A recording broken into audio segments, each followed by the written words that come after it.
వేదిక మీద నుంచి అడగదలుచుకున్న చంద్రశేఖర్ రావు, నువ్వు భీమా పూర్తి చేసినావా, నెట్టంపాడు పూర్తి చేసినావా, కోయిల్ సాగర్ పూర్తి చేసినావా, కల్వకుర్తి పూర్తి చేసినావా, ఎస్ఎల్బి పూర్తి చేసినావా, దేవాదుల పూర్తి చేసినావా, ప్రాణహిత చెవెళ్ళ పూర్తి చేసినావా?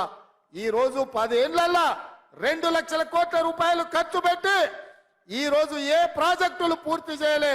ఉమ్మడి రాష్ట్రంలో సమైక్య పాలనలో జరిగిన అన్యాయానికంటే, ఆనాడు జరిగిన నీళ్ల దోపిడీ కంటే నువ్వు ముఖ్యమంత్రి అయిన తర్వాతనే తెలంగాణకు తీరని నష్టం జరిగింది.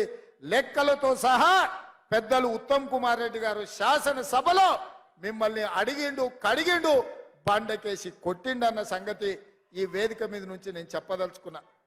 మిత్రులారా, ఆనాడు ఉమ్మడి రాష్ట్రంలో సీమాంధ్రకు చెందిన ముఖ్యమంత్రులకు తెలంగాణ అంటే ఒక భయం ఉండే. ఈ నాయకులు ప్రశ్నిస్తారని నిధుల దోపిడీ, జల దోపిడీ పాల్పడాలంటే ఒళ్ళు దగ్గర పెట్టుకొని ఆలోచన చేసేటోళ్ళు. ఆ రోజు వాళ్ళు చేయనంత బరితెగింపు నువ్వు ఆ పక్కన జగన్మోహన్ రెడ్డి గారు పోతిరెడ్డి పాడు కావచ్చు, రాయలసీమ లిస్టు కావచ్చు, ముచ్చుమరి కావచ్చు, మాల్యాల కావచ్చు, రోజుకు 12 టీఎంసీల నీళ్లు రాయలసీమకు తరలించకపోతుంటే జగన్మోహన్ రెడ్డి గారిని ప్రగతి భవన్ కు పిలిచి పంచభక్ష ప్రమాణాల భోజనం పెట్టినావు. 203 జీవో ద్వారా రాయలసీమను రతనాల సీమ చేస్తా అని చెప్పినావు. రోజమ్మ పిలిచి నీకు రాగి సంకటి నాటుకోడు పులుసు పెట్టంగానే పులుసు తిని అల్చు ఇచ్చి బలిచిపోయి రాయలసీమకు నీళ్ళు ఇస్తాన్నావు. కానీ పాలమూరులో నిన్ను పార్లమెంటుకు పంపిస్తే మా ప్రాజెక్టులు ఎందుకు పూర్తి చేయలేదని నేను ఆ సోయిలేని దద్దమ్మలను నేను అడుగుతున్న ఈ వేదిక మీద నుంచి. మేం చేసిన నేరమైంది పాలమూరు జిల్లాను ఎడారిగా మార్చి ఈరోజు ఇంకా వలసలు ఆగకుండా అన్యాయం చేసి ఇవాళ మళ్ళీ రేపు పార్లమెంట్ ఎన్నికలలో ఓట్లు అడగడానికి వస్తాడంట. నేను అడుగుతున్న చంద్రశేఖర్ రావును, ఈ 10 ఏళ్లలో మా జిల్లా పేరులో, మా జిల్లా అభివృద్ధి ముసుగులో వేలాది కోట్ల రూపాయలు కాంట్రాక్టర్లకు ఇచ్చి కమిషన్లు కొట్టి పాలమూరును ఎండబెట్టినావు. కొడంగల్ ఎడారిగా మారింది, వలసలు ఆగలేదు. ఇవాళ మేము ఓట్లు అడగాలంటే కొడంగల్ కాదు పూనా పోవాల్సి వస్తుంది. ఎందుకు మా లంబాడి సోదరులు తండాలు వదిలి పూనా, బొంబాయి ప్రాంతాలలో నివసిస్తున్నారంటే ఈ ప్రాంతం ఎడారిగా ఉంది కాబట్టి మా బిడ్డలు ఇవాళ వలస పోతున్నారు. అందుకే నేను చెప్పిన, మీరు నాటిన మొక్క ఇవాళ పెద్దదైంది, వృక్షమైంది, రాష్ట్రానికి నీడిచ్చే పరిస్థితి వచ్చింది. మీరు ఆదరించి అత్యధిక మెజారిటీతో గెలిపించండి. ఈ రాష్ట్రానికి ముఖ్యమంత్రినై 70 ఏళ్ళ మన గోసలు తీర్చడానికి పార్టీ నాయకులందరినీ ఒప్పిస్తానని నేను చెప్పిన. మీరు మీ మాట నిలబెట్టుకున్నారు.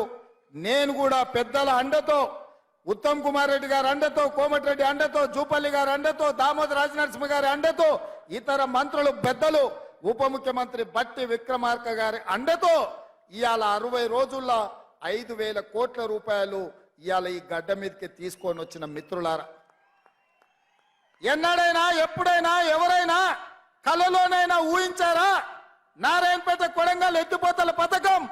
నేను మొదటిసారి ఎమ్మెల్యే అయినప్పుడు 2014లో 69 జీవో మంజూరు చేయించిన. ఉమ్మడి రాష్ట్రంలో 7.10 టీఎంసీలతో 107,000 ఎకరాలకు నారాయణపేట కొడంగల్ ఎత్తిపోతల పథకాన్ని నేను మంజూరు చేయించిన. ఇది మొట్టమొదట కీర్తిశేషులు చిట్టం నర్సిరెడ్డి గారు, రాజశేఖర రెడ్డి గారిని అడిగినరు.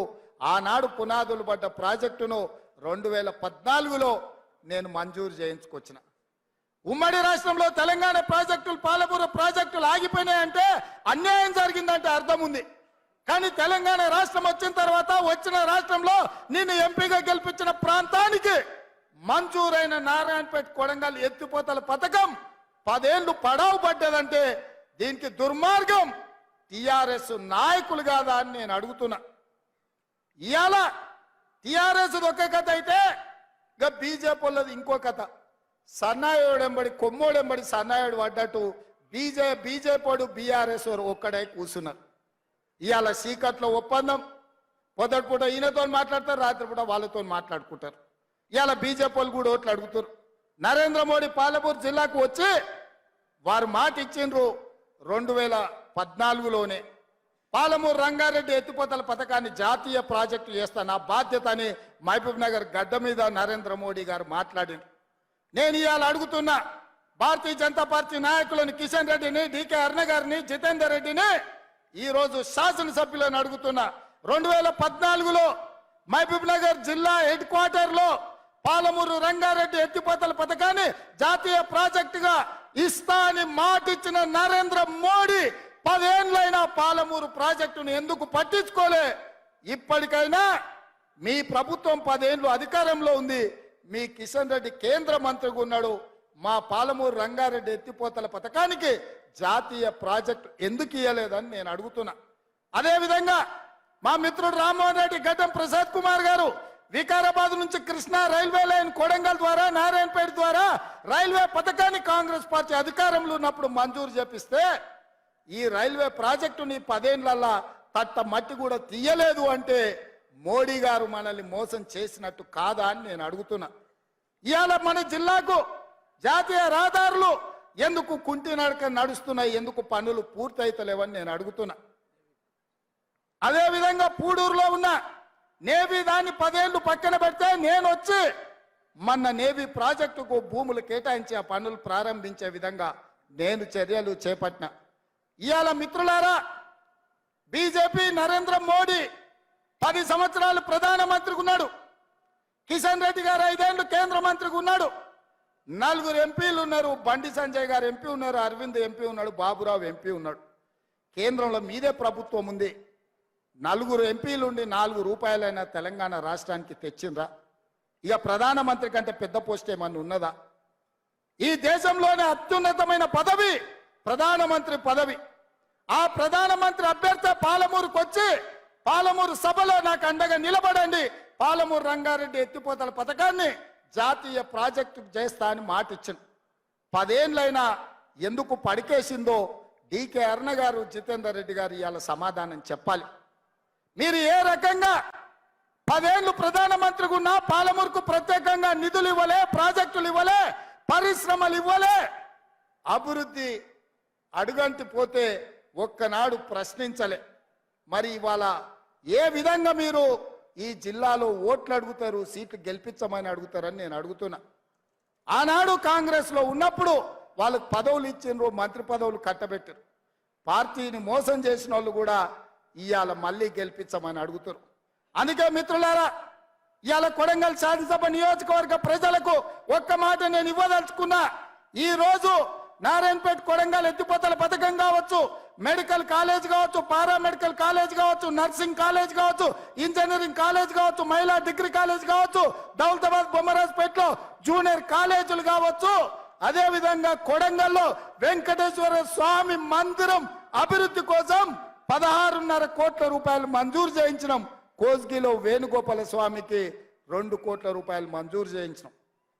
మద్దూరులో రెసిడెన్షియల్ కాలేజ్ మద్దూరు అభివృద్ధి కోసం ఇవాళ నిధులు మంజూరు చేయించినాం. దౌలతాబాద్ లో బీసీ రెసిడెన్షియల్ కాలేజ్ కి మంజూరు చేయించినాం, జూనియర్ కాలేజ్ మంజూరు చేయించినాం. మిత్రులారా, ఇవన్నీ మీరు ఆశీర్వదించడం వల్ల, మీరు అండగా నిలబడడం వల్ల ఇవాళ 5,000 కోట్ల రూపాయలతో అభివృద్ధి పనులు మొదలైనవి. కృష్ణానది జలాలను ఇవాళ కొడంగల్లు ప్రతి రైతుకు అందించడానికి మా ప్రభుత్వం చర్యలు చేపట్టింది. ఇదంతా ఎందుకు జరిగిందంటే మీరు అండగా నిలబడ్డారు కాబట్టి, మీరు కాంగ్రెస్ పార్టీని గెలిపించారు కాబట్టి ఇవాళ ఈ అభివృద్ధి కార్యక్రమాలు చేపట్టినాం. అందుకే ఇవాళ 5,000 కోట్లతో వచ్చిన రాబోయే పార్లమెంట్ ఎన్నికల్లో కొడంగల్ శాసనసభ నియోజకవర్గం నుంచి 50,000 ఓట్ల మెజార్టీ ఇవ్వండి, మళ్ళీ 5,000 కోట్ల రూపాయలు తెచ్చే బాధ్యత కాంగ్రెస్ పార్టీ తీసుకుంటుంది. వేదిక మీద ఉన్న పెద్దలు తీసుకుంటారు, మిత్రుడు వంశీచంద్ర రెడ్డి తీసుకుంటాడు.